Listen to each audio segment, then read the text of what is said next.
Welcome to law बडी। आज के video में हम सेक्शन 510, 511 और 512 को इजी लैंग्वेज में समझने वाले हैं। ये सेक्शंस बताते हैं कि हर प्रोसीजरल मिस्टेक से केस फेल नहीं होता जब तक actual failure of justice prove ना हो। तो चलिए इन्हें सिंपल लैंग्वेज में समझना शुरू करते हैं और उससे पहले लॉ बडी को सब्सक्राइब कर दीजिए। सेक्शन 510 का सबसेक्शन 1 कहता है कि अगर चार्ज फ्रेम ही नहीं हुआ है या फिर चार्ज में एरर है या फिर ओमिशन है या फिर इरेगुलरिटी है या फिर मिस जॉइंटर ऑफ चार्जेस है, सिर्फ इन वजह से फाइंडिंग सेंटेंस या ऑर्डर इनवैलिड नहीं होगा जब तक कि एपेलेट कोर्ट या फिर रिविजनल कोर्ट ये ना लगे कि फेलियर ऑफ जस्टिस हुआ है।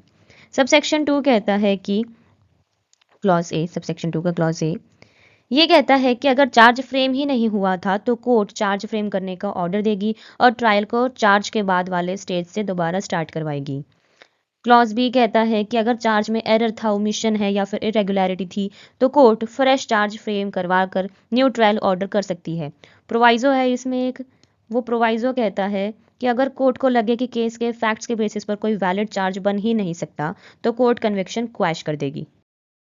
सेक्शन 511 जो है इसका सबसेक्शन 1 कहता है कि अगर complaint, summons, warrant, order, judgment, sanction या फिर ट्रायल या इंक्वायरी के दौरान कोई एरर या फिर ओमिशन या फिर इरेगुलरिटी हो तो भी फाइंडिंग या सेंटेंस रिवर्स नहीं होगा जब तक फेलियर ऑफ जस्टिस प्रूव ना हो।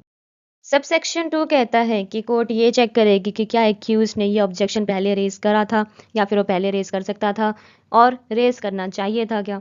अगर एक्यूज ने लेट स्टेज पर ऑब्जेक्शन उठाया तो कोर्ट उस इरेगुलरिटी को इग्नोर कर सकती है।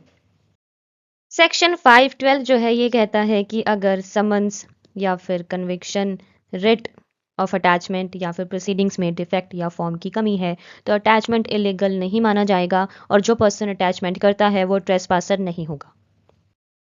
ये था simple explanation of section 510, 511 and 512। अगर आपको वीडियो यूजफुल लगा हो तो वीडियो को लाइक करें, शेयर करें और चैनल को सब्सक्राइब करें। Thank you.